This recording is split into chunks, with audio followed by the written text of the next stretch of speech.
आज हम आर्टिकल 4 के आगे पढ़ेंगे। इसमें कुछ पॉइंट हैं, जैसे भारत अपने किसी राज्य का भूभाग किसी देश को देता है तो वह आर्टिकल 338 के अंतर आएगा।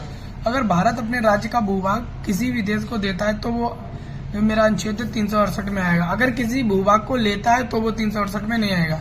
भारत किसी भी देश का भूभाग लेता है या किसी राज्य में शामिल करता है तो वह आर्टिकल 2 या 3 के अंतर होगा। ठीक है, यानी जब शामिल करेगा वो मेरा नहीं होगा, और जो भारत जो कि भाग किसी को देगा वो मेरा किसके अंदर होगा, वो मेरा आर्टिकल 368 के अंदर होगा। अब देखो ये प्रांतीय थी, इसमें 28 प्लस 8 29 प्लस पहले था, ये 28 प्लस 9 वाला ABCD ये मेरे ब्रिटिश प्रांत है, ये देसी रियासतें हैं 552, जिसमें जूनागढ़ और हैदराबाद JNK 549 भारत का हिस्सा है। 3 है जूनागढ़, हैदराबाद और JNK।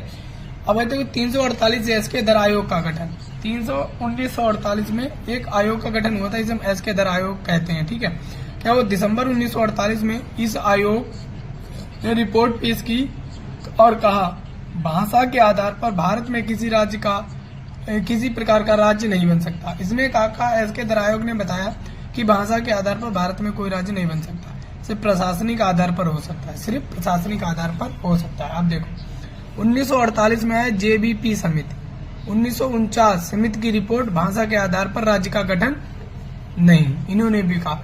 अब देखो 15 दिसंबर को पोटोली श्री रामलू 56 दिन की भूख हड़ताल के बाद 1952 में इनकी डेथ हो गई थी। किसकी? पोटी श्री रामलू की इन्होंने 56 दिन। तब क्या हुआ, राज्यों का पुनर्गठन से संबंधित आयोग व समितियां। भाषीय एवं प्रांतीय आयोग जून 1948 को रिपोर्ट दिसंबर 1948 को एस के दर आयोग भाषा के आधार पर राज्यों के पुनर्गठन की मांग ठुकरा दी गई। ठीक, राज्यों के पुनर्गठन प्रशासनिक सुविधा के अनुसार होना चाहिए, राज्यों का पुनर्गठन है वो प्रशासनिक सुविधा के अनुसार होना चाहिए। अब आ गया भाषाई प्रांतीय समिति JBP समिति, दिसंबर 1948 में इन्होंने रिपोर्ट 1949 में दी। इसमें सदस्य कौन कौन थे? अध्यक्ष PT नेहरू, वल्लभ भाई पटेल, पट्टाभी सीतारमैया। ठीक है, इसमें क्या हुआ, औपचारिक रूप से इसने भी राज्यों के पुनर्गठन की मांग को अस्वीकार कर दिया। अब ये JBP समिति थी, इसने भी राज्यों के पुनर्गठन की मांग को अस्वीकार कर दिया। क्या वो 15 दिसंबर 1952 को पोटी श्री रामलू की 56 दिन की भूख हड़ताल के दौरान मृत्यु हुई इसी टाइम। अब क्या हुआ, राज्य पुनर्गठन आयोग फजल अली आयोग आया दिसंबर 1953 में। रिपोर्ट इन्होंने 1955 में सौंपी और लागू कब हुआ है 1956 में। कौन? फजल अली आयोग। ठीक है, इसमें क्या हुआ, अध्यक्ष कौन थे? फजल अली अध्यक्ष थे, KM मणिक्कर, HN कुंजरू। ठीक है, ये 3 इसके सदस्य थे। इसमें क्या, राज्यों का पुनर्गठन भाषा के आधार पर होना चाहिए, लेकिन एक राज्य एक भाषा के सिद्धांत को अस्वीकार कर दिया। यानी राज्यों का पुनर्गठन होगा वो भाषा के पे आधार पर होगा, लेकिन एक राज्य एक भाषा को अस्वीकार कर दिया गया। ठीक है, अब भाषा के आधार पर 10 अक्टूबर 1953 को आंध्र प्रदेश स्टेट का अनाउंसमेंट हुआ। किसका?